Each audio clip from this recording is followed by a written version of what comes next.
The president of the U.S. Bishops' Conference expresses his deep concern over yesterday's Supreme Court ruling that employers cannot fire workers because of their sexual orientation nor self-determined gender identity. The statement from Archbishop José Gomez of Los Angeles reads in part, "Every human person is made in the image and likeness of God and without exception must be treated with dignity, compassion, and respect. Protecting our neighbors from unjust discrimination does not require redefining human nature."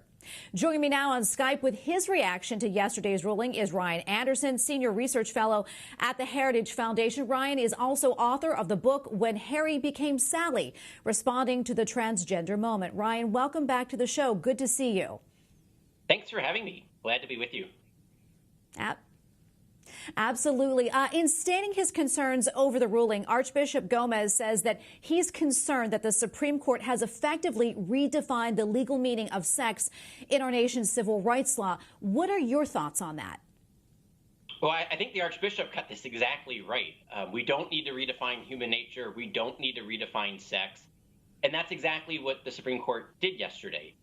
What they said is that if you don't treat a man who identifies as a woman as if he actually is a woman, you're discriminating on the basis of sex and you're violating federal law.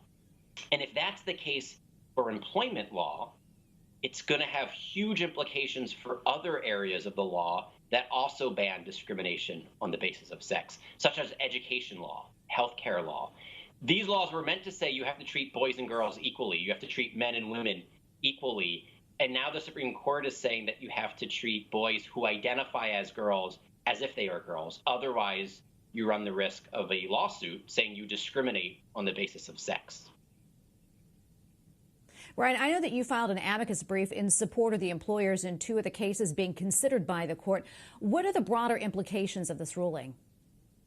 Sure. So this isn't just limited to the employment context. As I mentioned, this will have implications for the education context.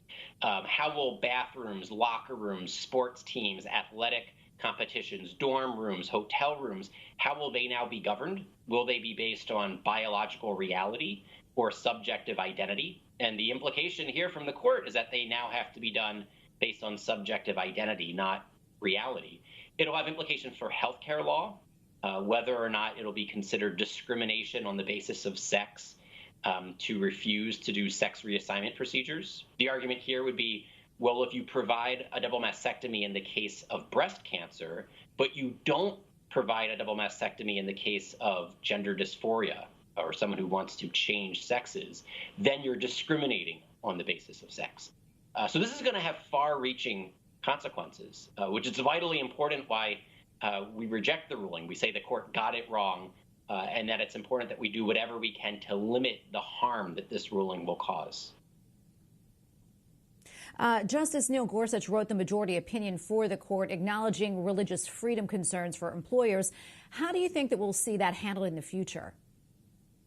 Well, a lot is to be seen, and some of that will be determined by the court itself. There are two cases this term at the Supreme Court involving Catholic school teachers, and we're expecting a decision, anytime this month. And both of those will be litigated under the constitutional provision known as the ministerial exception. We'll see the court determine how broad or how narrow that definition of who counts as a minister. And do all Catholic school teachers count as a minister for the purposes of this ruling, or just some, and how do you figure that out? I think one of the things we're going to need to see here are both litigation coming from lawyers trying to defend religious liberty, but also legislation coming from Congress trying to do whatever they can to minimize the impact of this ruling, to specify what good actions aren't discriminatory so that everyone can have reality-based sports teams, biological reality, bathrooms, locker rooms, good medicine, good education. There's going to be a task here both for legislators and litigators. Well, Ryan, thank you so much for coming on the show today, and thanks so much for your insight. We appreciate it. Sure thing.